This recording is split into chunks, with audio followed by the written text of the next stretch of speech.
Just out of curiosity, you were a longtime player for the Chicago Bears. You're obviously on that 85 Bears team that is talked about so much.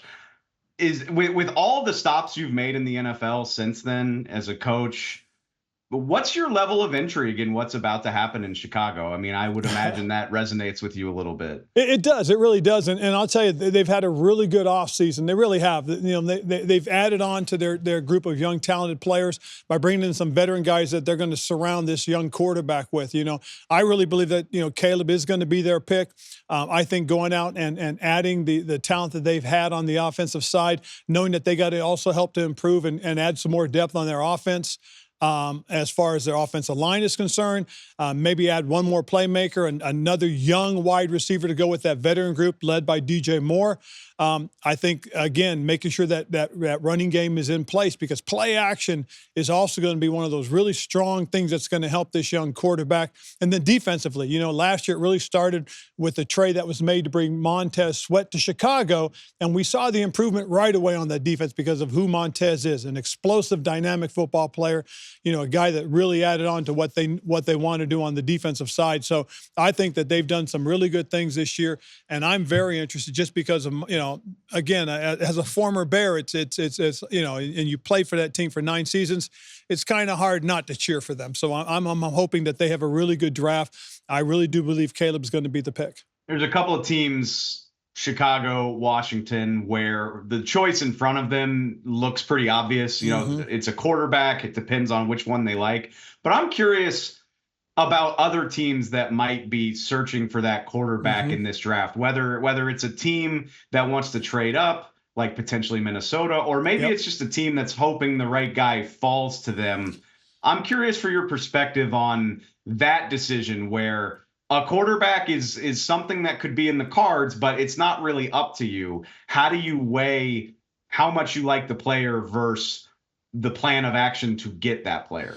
See, this is a quarterback-driven league. It really is. If you have your quarterback, your franchise guy, everything else becomes easy. Everything is built around this guy more so than anything else. We've seen it now over and over and over. This is not like back in the day where you have a true game manager as your quarterback, okay? You know, Baltimore won a championship with a quarterback that did a great job of managing it. Tampa Bay did the same thing.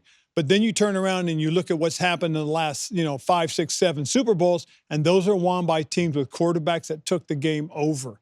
And so you've got to find that guy. You know, last year, one of the great, things that happened for Houston was they found a guy in C.J. Stroud. Okay, now this guy is going to be their guy for the next, hopefully 10, 12, 14 years for them. And they'll build their team around it. But having that guy now gives you the ability to go out and continue to build your team, add players. And if you make the right decisions at the right time, they can sustain that as a dynasty. We saw that happen in New England. We're seeing that right now with Kansas City. Why? Because they have their quarterback. The decision has to be made. Is it time to get that guy?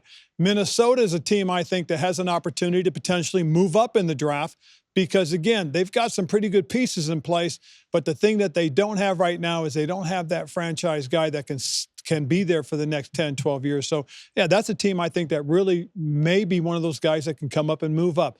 Another one I think interesting is New England. I know they got Jacoby Brissett, who's a very good football player, and I think is going to become a guy that can be there for a while in the right situation. So if they draft a young quarterback early, Jacoby will probably start off as the guy. He'll mentor this guy, bring him along gradually, but I think he can be a guy that can be there for a number of years. So they're not necessarily in the need to have to go up and get somebody, but that might be a team that if the right guy falls to them, they may draft this guy instead.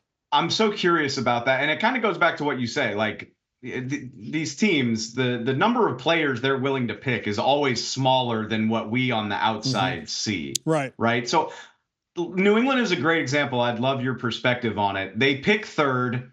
Maybe the quarterback they love is there at 3, and maybe the 2 guys that they really felt great about go ahead of them. Right. Can you walk through what that might look like on the insider's perspective? Because I think it's oversimplifying it to just say, oh, they'll pick a quarterback. I mean, How much does it depend on the guy that'll be there as opposed to what the other options could be. Well, if their guy, let's say their guy is Drake May, and again, Washington doesn't take him, then he's their guy. They draft him. But if Drake is their guy and he does get drafted, now what they could do is potentially say, okay, the next 3 guys that we have on our board are guys that we like, but we don't want to take at 3. Maybe there's somebody they can trade backwards with, okay? And again, perhaps the Giants might be a team, perhaps, they're willing to go all the way back to where Minnesota is and may decide that that's the way to go backwards.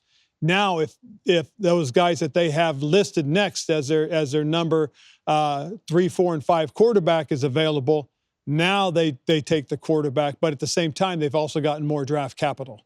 Okay, so again, that's something they have to think about. But if you're sitting at number 3 and you're New England and all of a sudden, Harrison's there at wide receiver, which more than likely he's going to be there. Do you take him? Because he is dynamic. He's a guy that's going to come in and make an impact, and he's going to be a long-time starter in this league who should have a great career. So those are all things you have to discuss and decide as to whether or not now's the time to strike and fortify that position, or now is the time to strike and make a decision on the quarterback that could be your franchise guy for the next 10 to 12 to 14 years.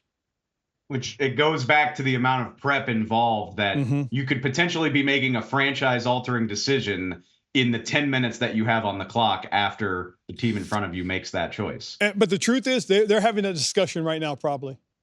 They probably are, because they've probably gone through the scenarios, okay? I mean, again, Caleb Williams should be the first pick. And if he's not and he falls to number 2, he should be the second pick. And if he's not and you're sitting there in New England, you're taking him. I mean, that's probably not even a scenario to talk about, but just in case. But they've probably talked about all that stuff. And you have to be honest and say, hey, if this is the guy that's going to alter everything, change, this is the guy we have to take. So, again, they've probably sat there and they're talking about 2 or 3 of these quarterbacks. They're probably trying to decide which of those 2 or 3 of those quarterbacks can be the franchise guy. And if that guy is available and ready, let's take him. And if they, again, as I said, if they only believe 2 guys can do it, those guys that are number 3, 4, and 5 for them, they're going to go backwards. They're going to try and get more draft capital. And what happens is, if that guy just happens to be there, one of those 3 guys, they'll take that guy then, but also know that they've also gotten more draft capital to go forward.